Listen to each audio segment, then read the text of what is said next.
and welcome to another episode of the Confident Musician Show. You're tuning into 5 pro tips of how to make time for your physical health for musicians. My name is Brett Cusack, aka Megalove, and I am a musician and confidence coach. And at The Confident Musician, we help musicians to overcome self-doubt and overwhelm and create more confidence than you ever thought possible so you can make music, make a difference, and share your unique talents. Alrighty, let's jump into today's content. Tip number 1 is, what are your hidden motivators keeping you stuck? So your brain's primary purpose is to keep you safe and conserve calories. Therefore, whenever we are faced with something new, difficult, challenging, or strange, weird, or wonderful, our brain goes, what in the past worked for us in order to help keep us safe?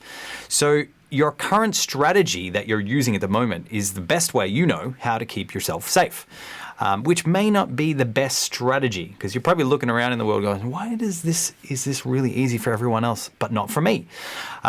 So the reality is that this strategy that you're using can only get you to this far. So what you need to do is start to become aware of the fact that you may have some stories or limiting beliefs or just things that have happened in the past that are maybe helping you stay exactly where you are. So we've got to be aware of these things so that we can actually start to learn to change and hold your hand while you actually become a new human being, a new version of who you are.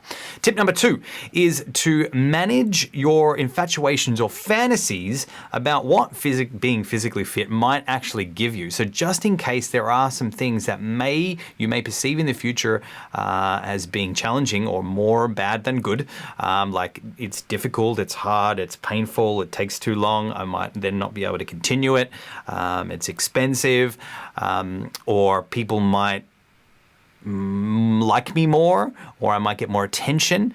And if you may be using what your current strategy is in order to avoid these things, then maybe we need to be aware of those things as well. So good and bad are always present no matter what. So making sure that you're moving forward with your life with a balanced mindset, being aware of the fact that no matter what you do, it's going to be painful and pleasurable. So sitting on the couch with a pizza and a beer is incredibly pleasurable, and I have been that guy many, many times. But it's not necessarily the good thing for my long-term health. So just starting to become aware of whatever some of these motivating strategies is a really, really important tool. All right, tip number 3 is to make it super important. So at the moment, you have a value system and a priority list that's actually giving you and demonstrating what is most important to you. That's what your life is actually doing for you. And you're starting to realize that, okay, maybe my physical health and fitness ain't that important to me. And I just want to the musicians tuning into this, your brain or your head is not your body is not a transportation device for your head. You do need it to be vibrant and vital to do all the things that you want to do, to be able to shred and to be able to sing and to be able to connect with your audiences and be able to go on a plane into your later years. So by making it important, what I mean by that is we've got to change your value system up. So how we do that is by doing a linking exercise to help you stack the benefits of exercise to what's most important to you. And what this does is it starts to help you change those stories into something like, actually, going through a bit of discomfort at the gym or going through a bit of discomfort even just to go for a walk every day is actually more aligned with what's going on rather than the strategy that you're currently using. So tip 3 is to make it super important. Tip 4 is to make it public. And when I say make it public in a safe environment that makes sense to you. So sometimes that might be Facebook. For some people, it might just be telling a close friend. For some people, it might be getting a coach or a trainer and then telling them what your goals are. You also want to set realistic goals. If you've never done any exercise before, start with doing a walk every day. Start with drinking more water. Start with eating higher quality foods and getting rid of some of the processed stuff that may or may not be food. And then make them small enough that you can do them every day and be consistent with them. At the end of the day, it doesn't matter what it is that you do, just make sure that you can stay consistent with it. Because I got addicted to going to the gym in 2017 and I went 5 days a week. And then I got a really sore hip because my body was trying to get me back to being congruent with making music. And when I was training 6 days a week, I wasn't doing any music. So it helped me to be grounded and actually be consistent with doing something that's actually more aligned with what it is I want to do. And at the moment, for me, that's just doing a half an hour to a 1 hour walk most days. Just getting outside and moving my body. And I do some stretches and things like that. I've got a stand-up desk in here as well, which is pretty cool. Alrighty, and tip 5 is to find somebody who has already done it and ask for help. So sometimes I might be working with people as a mindset coach to help them with their music confidence, but maybe we have some sort of other challenges.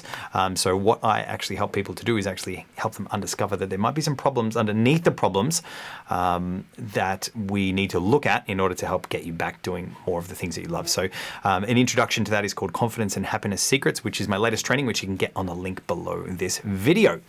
Alrighty, tip number 1, just recap TLDR for those of you who just want the short version. So tip 1 is to understand that you may have some hidden motivators that are keeping you stuck. So starting to be aware of the fact that staying safe and staying small and not doing anything that's challenging is actually, your brain's coming away going, okay, cool, this is good.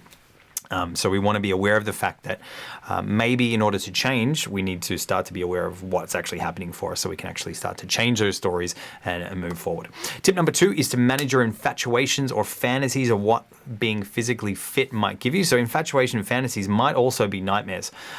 So just making sure that you're aware of the fact that when you get something, you may also, so an example of that might be like you might see people who are physically fit and they may get certain types of attention that you don't necessarily want. Or they may appear to be stupid or whatever it is. So being aware of how you talk about other people, that might start to give you some clues about what some of those things might be. So tip 2, manage your infatuation, fears, and fantasies of what being physically fit might actually give you. Tip 3 is to make it super important, write 100 to 200 benefits of exercising and eating well so that it starts to become on the way instead of in the way. Tip number 4 is to make it public within reason of whoever you are and how you see the world. Which is either on Facebook or with a close friend or with your personal trainer or coach. Set some realistic goals, make them small enough to do every single day. It might just be drinking more water at first. It might just be eating better. And I think if you've got the eating well and the low priority, low exercise things sorted, or some stretching and mobility, where a big chunk of the way there, I wanted to lift some really heavy weights and be super strong, but what's the point of being super strong if you're not eating well, or you're not actually mobile to be able to bend down and pick things up? And then tip 5 is to find somebody who has already done it and ask for help.